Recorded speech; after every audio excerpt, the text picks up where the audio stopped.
Bob Clearmountain, for your substantial contributions to music and the arts, I am pleased to present you with Berklee's Honorary Doctorate of Music degree. Bob Clearmountain.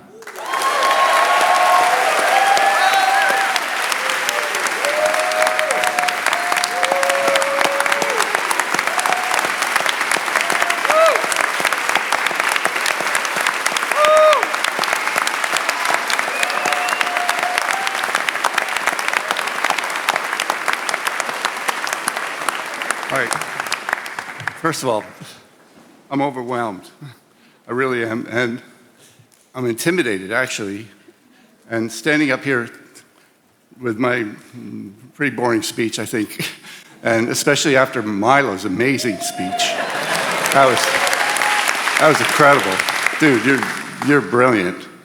You know, and it's so, I mean, everybody here is just amazing, and you're all a lot more knowledgeable than I could ever hope to be, I think. But anyway, an honorary doctorate of music from Berklee. I'm still wrapping my head around it.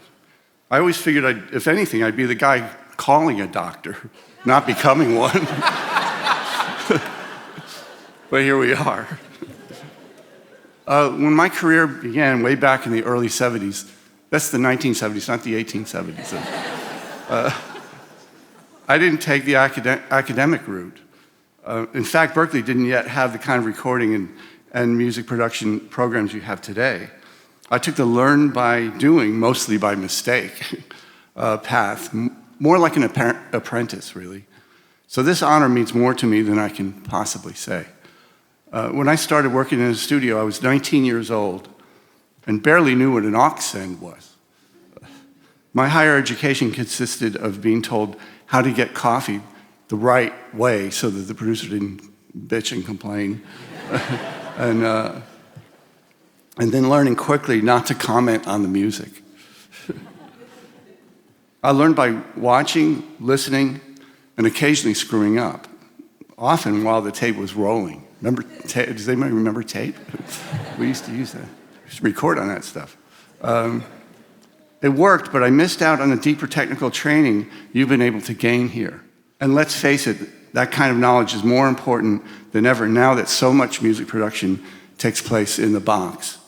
When computers took over the studio, I was lucky enough to start hiring assistants from great schools like this one, people who actually understood what was going on under the hood, and could help me sort of keep up, you know, because it was a lot.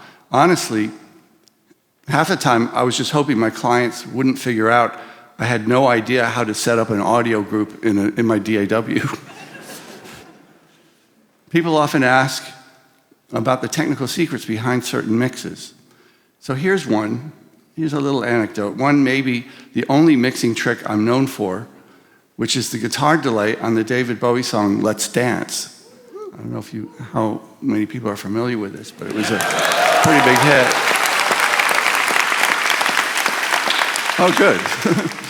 During this session, David's producer, Nile Rodgers, who became an amazingly good friend and just an incredibly talented guy that I had the privilege of working with, I mean, both these guys, Nile had just laid down this super tight, clean rhythm guitar part. But afterward he said, you know, it feels a little boring.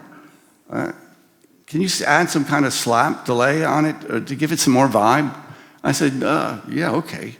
Now this was before plugins or automatic tempo syncing. So I had this Studer B67, which is just a regular tape machine, providing a tape delay, and that was set up for something else I had been working on. I had already patched it, and it was set up for like a ping pong delay between the speakers, like between the left and right.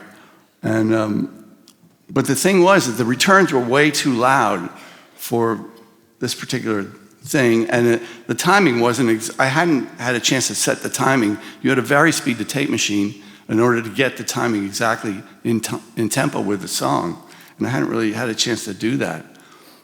So I hit play on the multi-track, and immediately I thought, oh, geez, that's way too loud, and it was just obnoxious. This thing was so loud and bouncing back and forth, and I just thought this is really a big mistake. And I jumped up, I ran towards the desk to pull the faders down so it was a little more logical.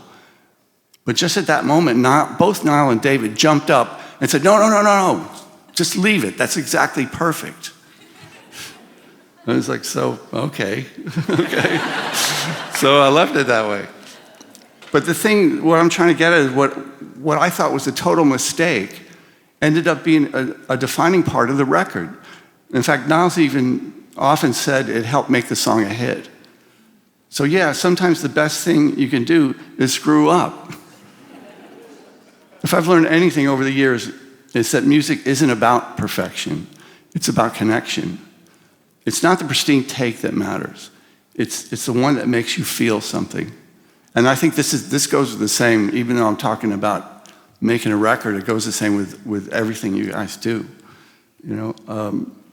It's the thing that happens that you didn't expect and that people react to, and it makes you feel something. Whether you're producing, mixing, engineering, or playing an instrument, the job is to serve the song, not overcook it. Know when to push and know when to leave it alone. To the students here today, you're heading into a field that never stops evolving. The tools will change, the trends will shift. But if you stay curious, stay humble, work your ass off, trust your ears, and occasionally trust your accidents, you'll find your own sound or your own performance. Thank you to Berklee for this incredible honor. I'm deeply grateful. And if anyone wants to start calling me Dr. Bob, well, I won't stop you. Or hey, the Beatles had a great song called Dr. Robert. Who would have thought that one day it might be about me? Thank you very much.